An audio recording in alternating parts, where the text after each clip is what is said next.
The Big Ten did the right thing today. They told NFL players, you don't belong here.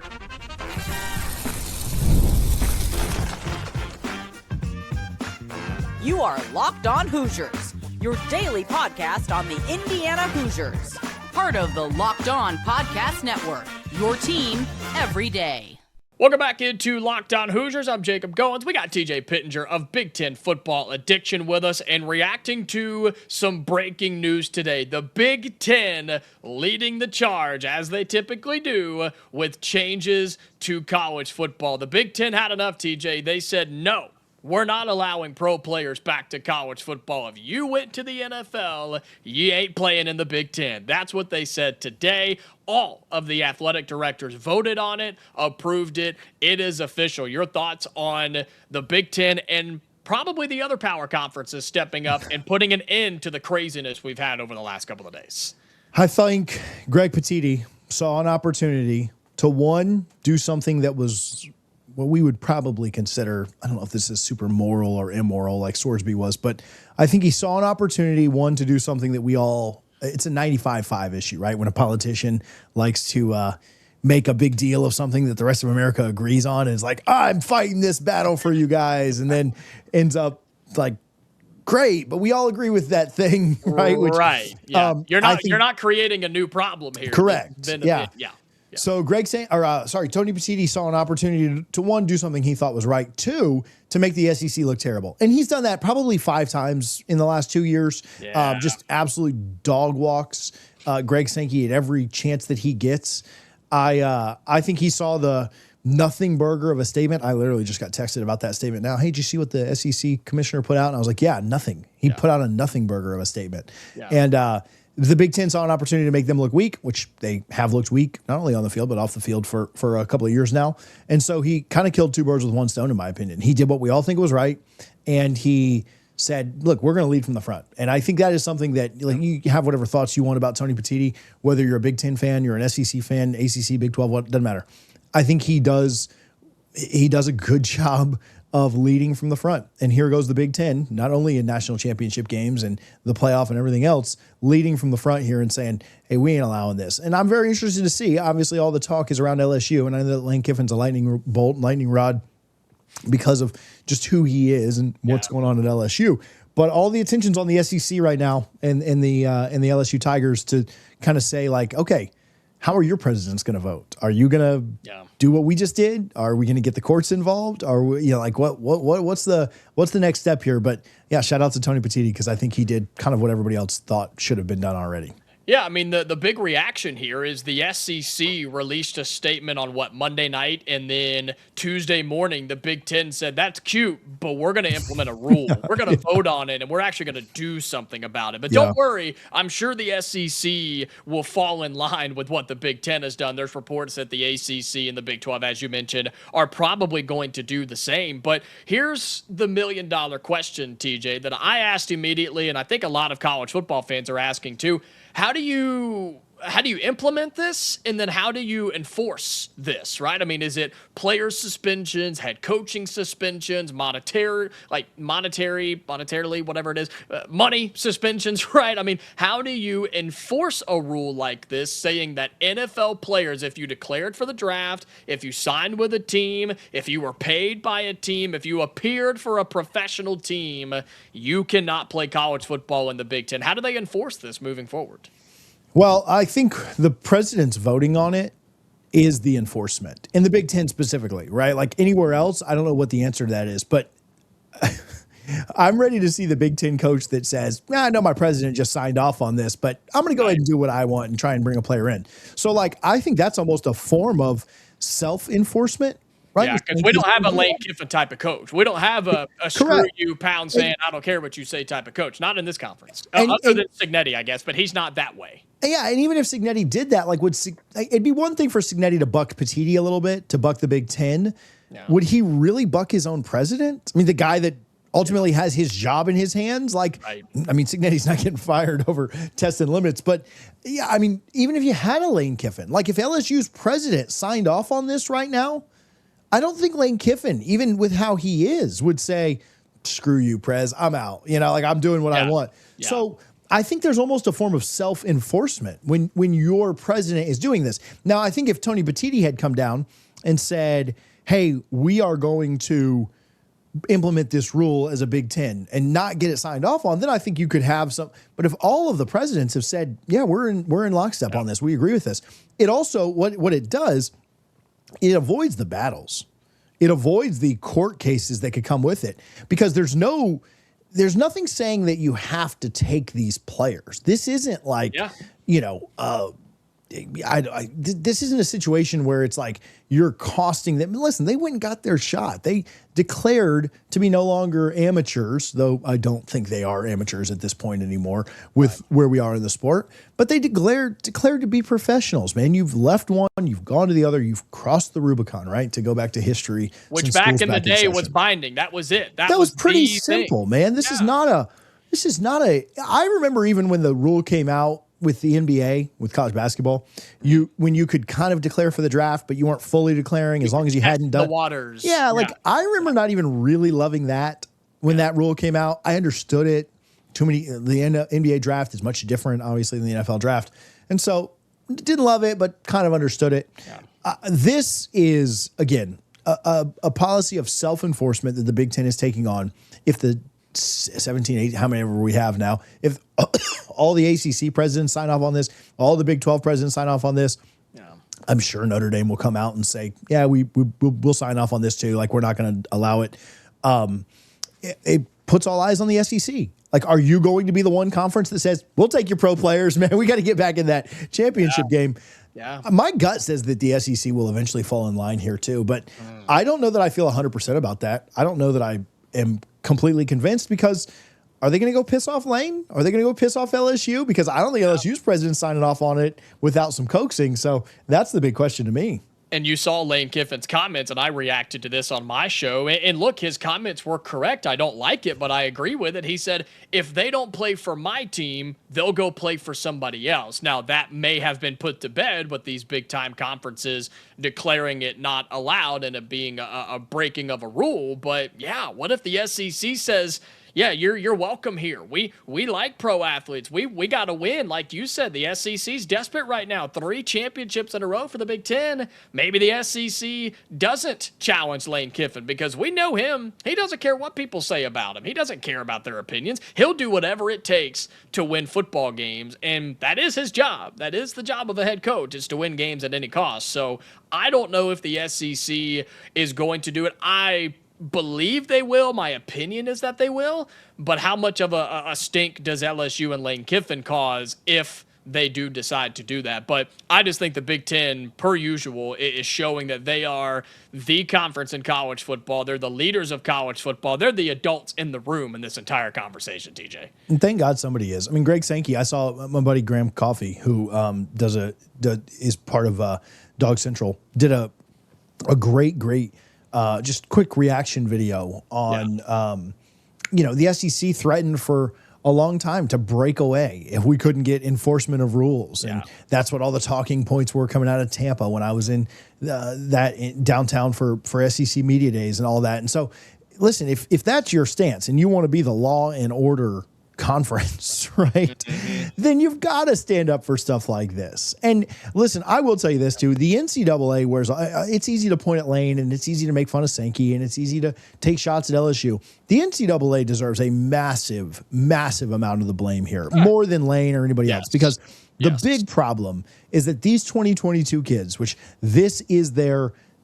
6th year, or this is their 5th year. The fact that they weren't grandfathered in is ridiculous, and they should have been. I think that is really the crux of the issue that we've got here today. And so I think that they made a massive blunder by not including that group. And I do agree with Lane. If these kids had a decision to make back in January when they were declaring, we probably would be in a little bit different situation than we're in right now. I don't even really blame Lane, man. Like, at the end of the day, there's a loophole. He tried to exploit it. He tried to take advantage of it, just like he does with the faking injury stuff, just like Texas Tech tried to do with Sorsby. Like, I never blamed Texas Tech for trying to play Sorsby.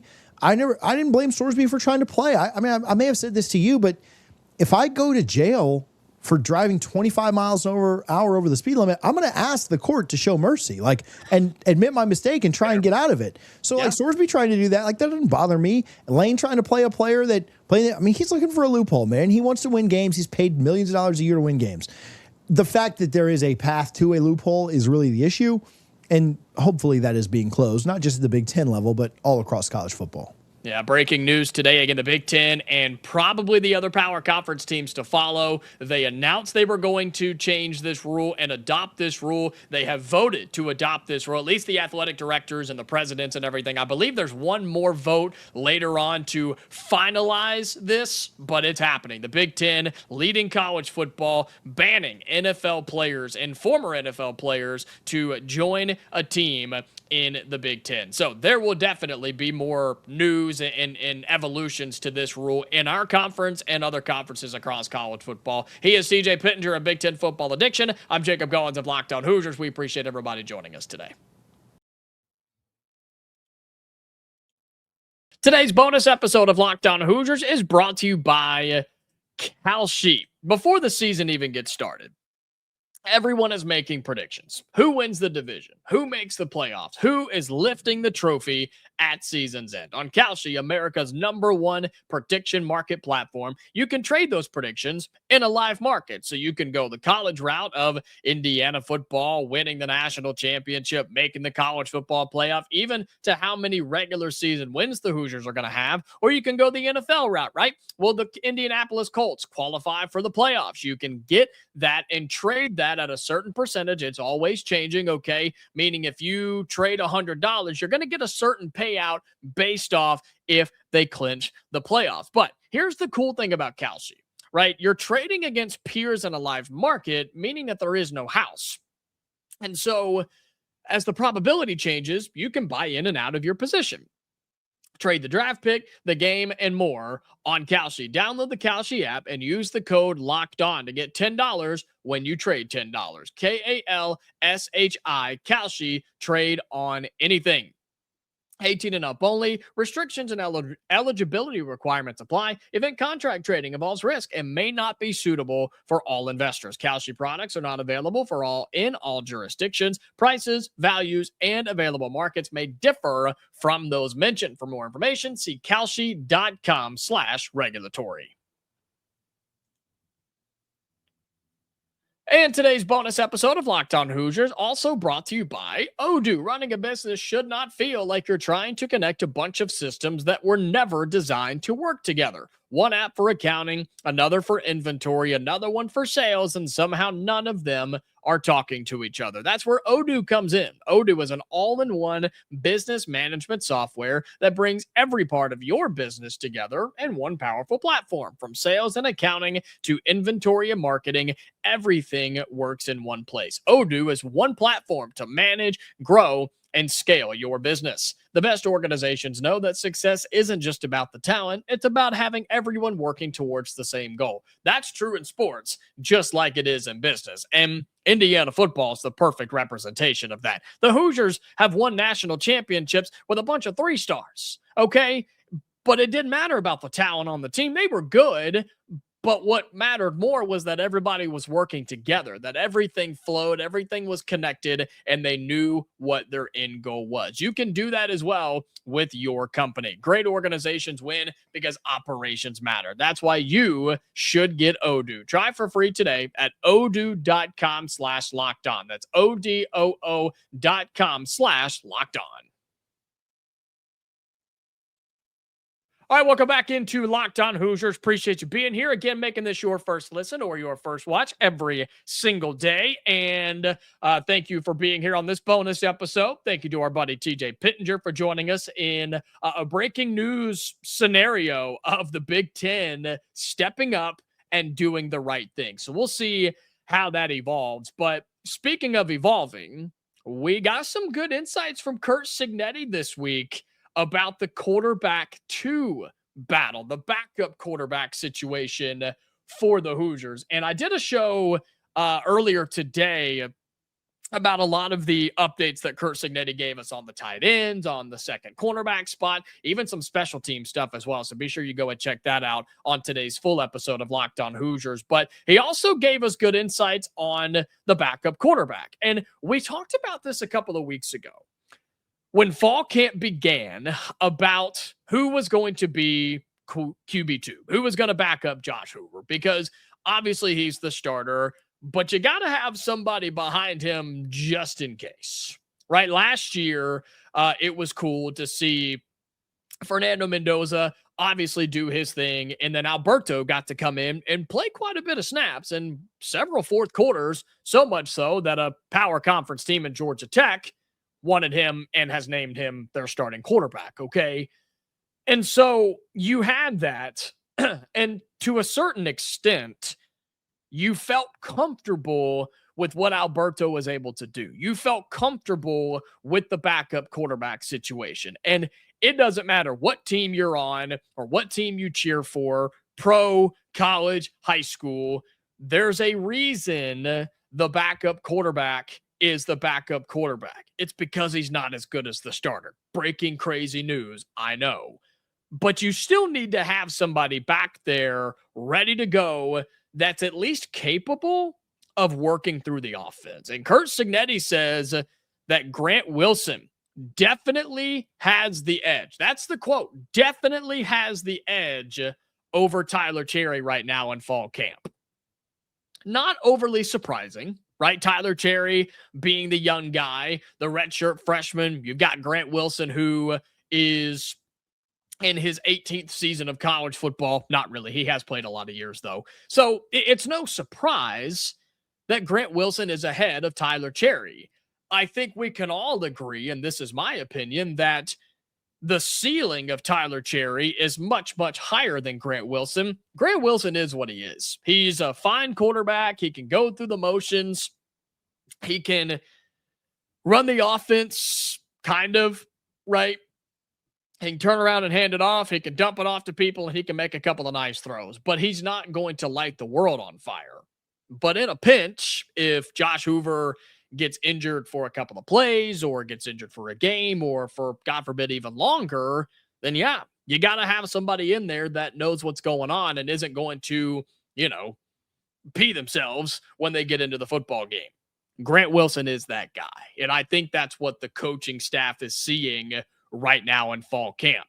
But I absolutely believe that Tyler Cherry can become QB2 halfway through the season. And no, it's not a position battle that we're going to be heavily keeping an eye on, but it is one that I will be curious about as the season goes on, especially in practice, especially the first 3, 4, 5 games of the season, right? Do you have an opportunity to get all 3 quarterbacks in? I think there's a world where that happens, especially the first 3 weeks of this college football season with how Indiana's schedule stacks up. If you put Tyler Cherry in, let's say he gets two series, right? Two drives. Does he go 3 and out? Does he turn the ball over? Is he on? Is the timing off, right? Is he not knowing what's going on? Or does he move the football down the field? Does the offense look like it didn't skip a beat? Is the drop-off significant or is it not? Those are the things you're looking for when a young guy like him gets into the football game. So let's keep an eye on that these first few weeks. And as Indiana fans, we're not cheering against Grant Wilson, but we're excited for Tyler Cherry because of the potential that he has and possibly being the future at quarterback for the Hoosiers as a previous 4-star quarterback commit, right? 6'5", 220. He looks like a Big Ten quarterback. And I think he has all the potential in the world to be a Big Ten quarterback, but you just got to take advantage of the very few opportunities you're going to get in game this season. So that's what I'm keeping an eye on. And then